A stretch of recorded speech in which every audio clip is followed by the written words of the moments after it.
كنينا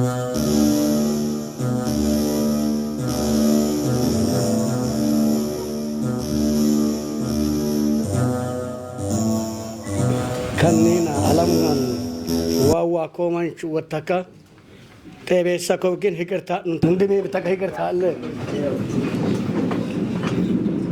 است واماسونا ناس جاجا كونم ناس اسبيك بكنا والله نبيك واركا نين إجازة ما كوين إجازة ما كوين أي ماسونا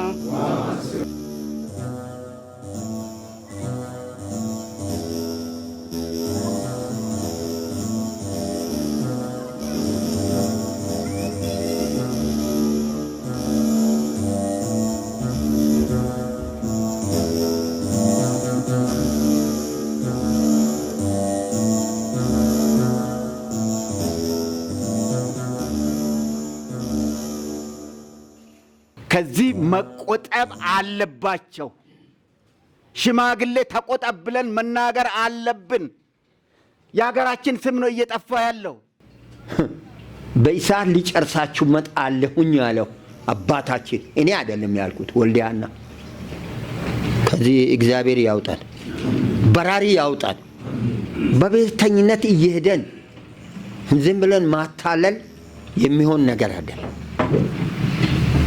ኢካሌ አማራ ኢካሌ ሀዲያ ኢካሌ ጉራጌ ይሆናል ወይ ወገኖቼ ይሆናል አይሆንም እግዚአብሔር አንድ አይደለም እንደ እግዚአብሔር አንድ ነው ዛሬ ወልዳና እንደዚህ ተናግሯል ተባለ እግዚአብሔር አንድ ነች ስለዚህ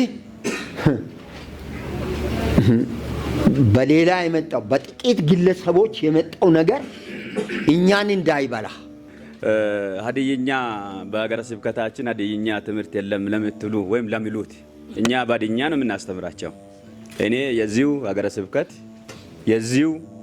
አገረ ስብከት ፍሬው ነኝ በአባታችን መልካም ፍቃዴው እንደው ሀዲያ ላይ ቄስ የለም ቄስ ተበደል አልተበደልንም አናምርም እንዴ ኧረ እናምራለን አልተበደልንም እንግዲህ ኤቃጦ ጩመኔ ይላስ ሀዲያን ካይኖክ ሀዲያን ሀዲይስ ተማሶ ለባካት ፈታፈታካ ቅዴ ማዲይስ ጀመሩክ ማምራን ወክነ ማምር ወደ ማሳካዶ ሀዲይስ ተማልሞ አላስፈላጊ የሆነ የስልጣን ሽሚያ እና ከባን ሰዋ ሙኡማሬ ከወጨሞክ ንየባዩክ ታክ ሙኡማሬ አኖ ሞኪን ካገረሲብ ከተነቴ ያይገል ተጠራጠሮም ሚሰፈይ እና ነው ወንድሞቻችን ናቸው አሁን ከትግስት ያለፈ ስብሰባዎችን እያካሄደን ነው የኛ ስራ እያበላሹ ነው መንገዳችን ላይ ድልድይ እየሆኑብን ነው ብዙ ሚዲያ ላይ የምናቃቸው ሰዎች አብረው እዚህ ያሉ ከንግግር መሃል እስቲ አንድ ነገር እናስተውል ቀደም ምን ተብሏል ሰዎቹ ከሚከሱት ሰዎች መካከል ካህናትም ዲያቆናትም አሉ የሚባል ነገር ከተነሳ በደንብ ማስተዋል ከቻልን ያድያ ዲያቆን የለም ከሚለው ሐሳብ ጋር አይፋለስም ወይ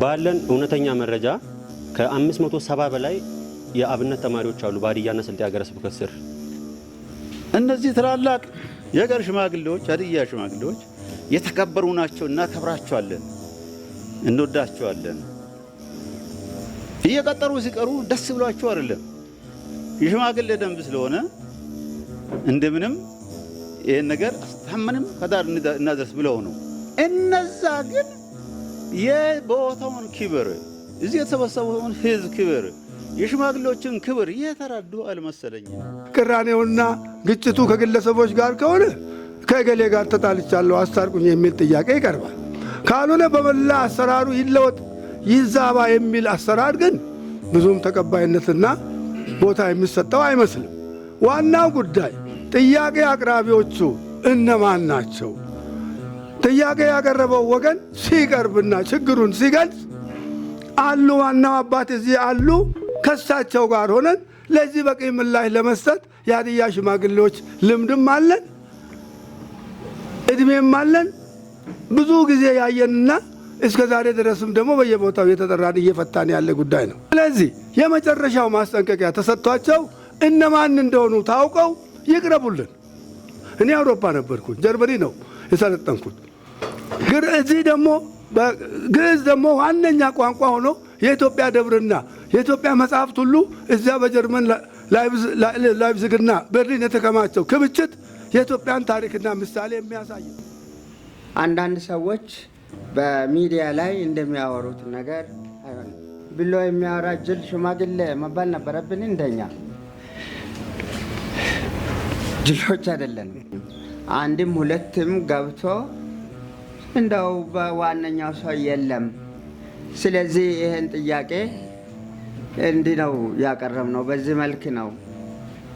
በሚቀጥለው ጊዜ ሰዎቹን ሲመጡ እናወራለን የሚል አንድ ሁለት እንዲገኝ ዳኛ በየነን እኔ አብክሬ አትሊስት አንዳቸው እንዲገኙ ብዬ፣ ካልሆነ ግን ከሀገረ ስብከት ጋር ከመዋቅር ጋር እኛ ራሳችን ሽማግሌዎች ያነሱትን ጥያቄዎችን ሌሎችንም ነገሮችን ከአባታችን ጋር አውርተን ልንለያይ እንገደዳለን፣ ልናወግዝ እንገደዳለን ብዬ ደውዬ ነግሬያቸዋለሁ። ባልሳሳት አይደል? እምነት ያስፈልጋል። አንደበታችን እስካለ ድረስ እስኪዘጋ ድረስ ከእውነት ጋር ነው አብረን መሄድ አለብን። አሁንም አንደኛ በእኔ አስተሳሰብ ይሄ በእኛ ይፈታል፣ በአባታችን ይፈታል። የትም የሚሄድ አይደለም፣ ከኛ አይወጣም። በሽማግሌዎች በኩል አሁን በዳኛ በየነ በኩል ስፔሻሊ የሚዲያ ጋጋታ ይቁ፣ ማስቆም አለባቸው። የምንወያየውን በቤት ነው መወያየት ያለብን። ማናችንም እንደ ልብ ገብተን የምንወጣ ቤት አለን፣ መሪ አለን። ይሄ ታላቅ አባቶች የሚሰየሙበት ጉባኤ ነው። አጠቃላይ ለዚህ አካባቢም ይሁን ለማህበረ ምእመኑ የሚሻል አቅጣጫ ሊያዝበት ይቻላል ተብሎ የሚጠበቅ መድረክ ነው። ስለዚህ በዚህ መድረክ ላይ ያሉ ችግሮችን በአስረጅነት ለማቅረብ የሚፈልግ አካል መምጣት ያልቻለበት ምክንያት እኔ አላረከኝም። ቶታሊ ማለት ነው። ስማርት የሆነ ስራ 100% የትም ቦታ ላይ ይኖራል ተብሎ አይታሰብም። ድክመቶች፣ ክፍተቶች ሊኖሩ ይችላሉ። ነገር ግን የምናውቀው ሀቅ ብፁዕ አባታችን ቡራኪያቸው ይድረሰን። በእውነት ከቃል ያለፈ በተግባር የሚናይ ከሀገረ ስብከቱ ከመንበረ ጵጵስናቸው ጀምሮ እስከ ታች እስከ ወረዳ ቤተ ክህነት ያሉ በጣም ትላንት ያልነበሩ ዛሬ ላይ የምናያቸው በጣም ብዙ ነገሮች ናቸው። ትላንት በቋንቋ አገልግሎት ሲደረግ የነበረው እጅግ በጣም ጥቂት ነበር። በቋንቋ ሲዘመር የነበረው እጅግ በጣም ጥቂት ነበር። ለውጦች አሉ። አሁን ብፁዕ አባታችንም ጊዜ ሰጥተው ለዚህ ጉዳይ ትከሻቸውን ሰፋ አድርገው እየሰሙ ነው። ቢመጡና ያለውን ጥያቄ ቢያነሱ ጥሩ ነው የሚል ነገር አለኝ። ይህን ያክል አቋም ያላቸው አባቶች ሽማግሌዎች እንደሆኑ ታወቁ። አንድም ሰው ይሁን ሁለትም ሰው ይሁን በጽሁፍም የተዘጋጀ በፌስቡክ ሁሉ እየጻፉ አይደል እንዴ ጥያቄ እያቀረቡ አይደል እየተሳደቡ አይደል? ያንን አንድም ሰው ሁለትም ሰው ከሽማግሌ ጋር ይዞ ይቅረብ የሚል ሀሳብ ላይ ተግባብተናል። አሁን መምህር ታደሰ እንደተናገሩት ማለት ነውና በአጠቃላይ አሁን ምንድነው አባቶቻችንም ሽማግሌዎችም እዚህ ጋር ያለን ሁላችንም መረዳት የሚገባን እነዚህ ወንድሞቻችን እዚህ ቀርበው የመወያየት የመነጋገር ፍላጎት እንደሌላቸው ተረድተናል።